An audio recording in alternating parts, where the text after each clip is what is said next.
Kohinoor theatre শুভ আৰম্ভণিত আহিছোঁহে। কালিৰ পৰা আমি ৰাতিপুৱাৰ পৰা আখৰা আৰম্ভ কৰিম। মোৰ ভ্ৰাম্যমানত 5 বছৰ হ'ল যদিও এইবাৰ কোহিনুৰৰ মঞ্চত আপোনালোকে মোক দেখিব, গতিকে এইটো অনুভৱ একদম সুকীয়া। গতিকে বহুত বেলেগ ধৰণৰ অনুভৱ এটা হৈ আছিল যে সৰুৰ পৰা যিহেতু কোহিনুৰ চায়ে ডাঙৰ হোৱা নিচিনা আমি।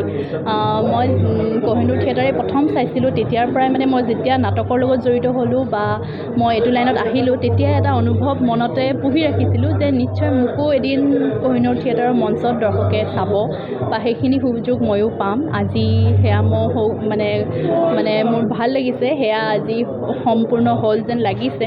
এতিয়া যিমান পাৰোঁ আমাৰ তিনিওখন নাটক অভিজিত ছাৰৰ আছে, মৃদুল চুতীয়াদাৰ, সম্ভৱদাৰ আছে, গতিকে তিনিওখন নাটকতে যথেষ্ট নিজৰ বেষ্ট দিবলৈ ট্ৰাই কৰিম। আছে আমাৰ সকলো জ্যেষ্ঠসকল আছে, গতিকে যিখিনি কৰিব পাৰোঁ কালিৰ পৰা আমি যুদ্ধত লাগি যাম। গতিকে আশীৰ্বাদ কৰিব সকলোৱে, আচলতে দৰ্শকৰ আশীৰ্বাদে আমাৰ মেইন। আপোনালোকে দৰ্শকে যিমান মৰম আশীৰ্বাদ কৰিব আমি সিমান আগুৱাই যাব পাৰিম।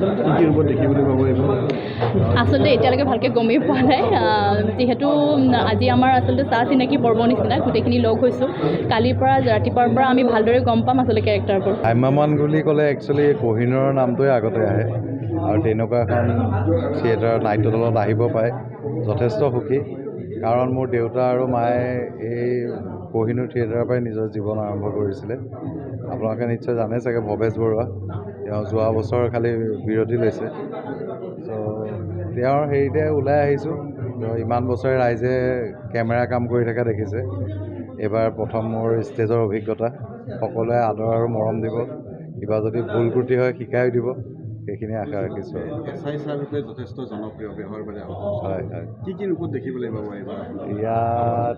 এতিয়া মই একচুৱেলি আপোনাৰ মৃদুল চুতীয়া ছাৰৰ যোনখন পিঞ্জৰা, তাতে মোক বেহাৰবাৰীৰ গেট আপটোতে দেখা পাব পুলিচৰ, আৰু অভিজিত ভট্টাচাৰ্যদেৱৰ মই ব্ৰহ্মপুত্ৰখনত অকণমান ইউনিক এটা কেৰেক্টাৰ দেখা পাব, আৰু চম্পক শৰ্মাদেৱৰ বনৰীয়া ফুলখনতো এটা বেলেগ কেৰেক্টাৰ দেখা পাব।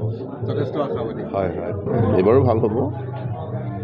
অৰ্ধনাৰীৰ পিছত যোৱাটো বৰ্ষত ABCD হ'ল, বা ABCD মুখ্য কৰি আৰু দুখন নাটক আছিল। এইবছৰ ঠিক তেনেকৈ মই ব্ৰহ্মপুত্ৰ অভিজিত ভট্টাচাৰ্যদেৱৰ আৰু মৃদুল চুতীয়াদেৱৰ পিঞ্জৰা, চম্পক শৰ্মাদেৱৰ বনৰীয়া ফুল, তিনিখন বেলেগ ধৰণৰ নাটক হ'ব, আৰু তিনিখনতে অলপ ভাৰ্চেটাইল কিবা এটা হ'ব চাগে, বেলেগ বেলেগ চৰিত্ৰ। আৰু ইতিমধ্যে যোৱা কেইবছৰৰ দৰ্শকে অলপ বিশেষকৈ বেলেগ ধৰণৰ টেষ্ট বিচৰা হৈছে, গতিকে যিমানখিনি পাৰোঁ মই ব্যক্তিগতভাৱে মোৰ চৰিত্ৰকেইটাত বেলেগকৈ প্ৰাণ দিবলৈ চেষ্টা কৰিম, দৰ্শকক সন্তুষ্ট কৰিব পৰাকৈ তৎপৰনাচি চেষ্টা কৰিম। শিকিহে আছোঁ আৰু শিকিবলৈ বহুত বাকী আছে। আৰু এইবাৰ অত্যন্ত গৌৰৱ বোধ কৰিছোঁ, আমাৰ টিমটো খুবেই ভাল। আমাৰ আপোনালোকে গমেই পাইছে, বেহৰবাৰী এছাই প্ৰীতম খাৰঘৰীয়া এইবাৰ কোহিনুৰৰ মঞ্চত, আৰু সৰু পৰ্দাৰ মানে আমাৰ জনপ্ৰিয় নায়ক সুদৰ্শন নায়ক ঋষভ শৰ্মাও আহিল আমাৰ মাজলৈ কোহিনুৰ পৰিয়াললৈ, আইলিনা, জেৰিনা, আৰু আমাৰ গোটেইটো এটা খুব ভাল টিম হৈছে। আৰু আমাৰ অভিজ্ঞ অভিনেতা আছে, আমাৰ হেমেন শৰ্মা আছে, গিৰিজাবা আছে, সকলো মিলি মানে যিহেতু নাটক এটা যৌথ কলা, সকলো মিলিলে টিম স্পিৰিটটো ভাল হ'লে নাটক ভাল হয়। মোৰ বোধেৰে আকৌ ভাল হ'ব। অসমবাসী দৰ্শকে কোহিনুৰৰ মঞ্চত তিনিখন বেলেগ ধৰণৰ নাটক পাব, তিনিটা বেলেগ টেষ্ট পাব, ভাল হ'ব। আৰু মই ব্যক্তিগতভাৱে কৈছোঁ, ভাল কৰিব লাগিব, ভাল হ'ব। যোৱাকালি আমাৰ আখৰা গৃহ মুকলি হ'ল, ৰাজলক্ষ্মী থিয়েটাৰ। আৰু আমাৰ আজি আপোনালোকে জানে যে সোণালীৰ জয়ন্তী বৰ্ষ গঢ়কিব অহা বছৰ কোহিনুৰ থিয়েটাৰ। সেই ৰতনদাৰ আগত এই নটৰাজৰ পৰা আৰম্ভ হৈছিল। নটৰাজ আছিল, নটৰাজখন বাকী দুখন হ'ল, কোহিনুৰৰ আবাহন। গতিকে সেই তেতিয়াৰ দিনৰ পৰা আমাৰ প্ৰভাৱান সংস্কৃতিৰ দিশ আমাৰ চলি আছে, আৰু আজি আখৰা আৰম্ভ হ'ল। আৰু আমি শুভকামনা কৰিছোঁ আমাৰ পাঠশালা মজালি অঞ্চলত এই সাংস্কৃতিক গতি ৰোধ কৰিব নোৱাৰিব। এই সাংস্কৃতিৰ প্ৰভাৱান চলি থাকিব।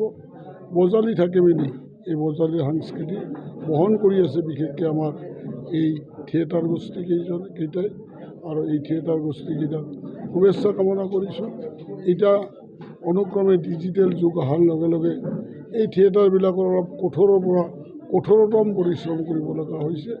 গতিকে এওঁলোকে প্ৰস্তুত আছে আৰু আমাৰ ৰাইজেও এইখিনি জীয়াই ৰখাৰ কাৰণে সহায় সহযোগ কৰিম ৰাইজৰ আশীষ কামনা কৰিছোঁ যেন থিয়েটাৰকেইখন চলাই ৰখাৰ কাৰণে ৰাইজে আমাৰ লগত সহযোগ কৰে থিয়েটাৰ চাই যিকোনো খবৰৰ বাবে যোগাযোগ কৰক আমাৰ এই নম্বৰত 7099017330 আৰু 7099017110।